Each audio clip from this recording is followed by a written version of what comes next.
ہوتا ہے ایک اللہ تبارک و تعالیٰ کی کتاب قرآن کریم اور ایک محمد رسول اللہ صلی اللہ علیہ وسلم کی شریعت۔ قرآن کریم بھی وحی اور ہمارے نبی جناب محمد رسول اللہ صلی اللہ علیہ وسلم کی شریعت، یا صلی اللہ علیہ وسلم کی سنت، یا آپ صلی اللہ علیہ وسلم کی سیرت، آپ صلی اللہ علیہ وسلم کی 23 سالہ آپ کی تھی، یہ بھی ہماری شریعت ہے اور ہمارے لیے حجت ہے۔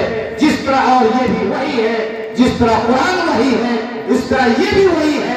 وحی میں فرق ہے، وحی کی نوعیت میں فرق ہے، لیکن وحی ہونے میں کوئی اختلاف نہیں ہے۔ اللہ تبارک و تعالیٰ نبی کریم صلی اللہ علیہ وسلم کے قول، فعل اور تقریر کے بارے میں فرماتا ہے وَمَا يَنْطِقُ عَنِ الْهَوَىٰ إِنْ هُوَ إِلَّا وَحْيٌ يُوحَىٰ۔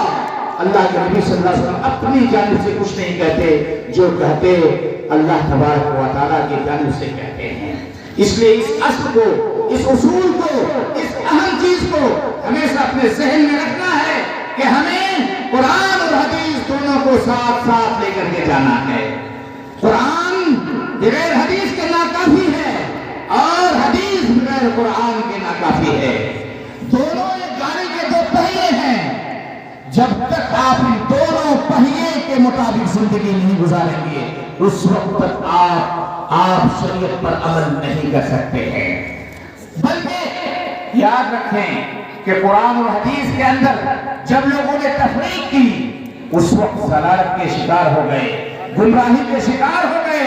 اس لیے تو ہمارے نبی جناب محمد رسول اللہ صلی اللہ علیہ وسلم نے فرمایا ترکت فیکم امرین لن تضلوا ما تمسکتم بہما کتاب اللہ و سنتی۔ دو چیزیں چھوڑ کر جا رہا ہوں، دو چیزیں چھوڑ کر جا رہا ہوں، جب تک ان دو چیزوں کو مضبوطی سے تھامے رہو گے کبھی گمراہ نہیں ہوگے۔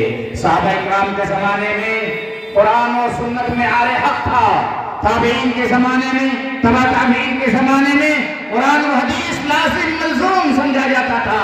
کبھی یہ نہیں کہا گیا کہ قرآن ہمارے لیے کافی ہے، کبھی یہ نہیں کہا گیا کہ سنت سے ہمیں کوئی مسئلہ ثابت نہیں کرنا ہے، بلکہ عبداللہ بن مسعود رضی اللہ عنہ نے ایک حدیث سنائی لعن اللہ الواشمات والمتشومات، اور لمبی حدیث ہے۔ جب انہوں نے سنائی تو ایک بوڑھی عورت تھی جس کا نام یا جس کی کنیت ام یعقوب، صحیح روایت ابو داؤد شریف کی روایت ہے۔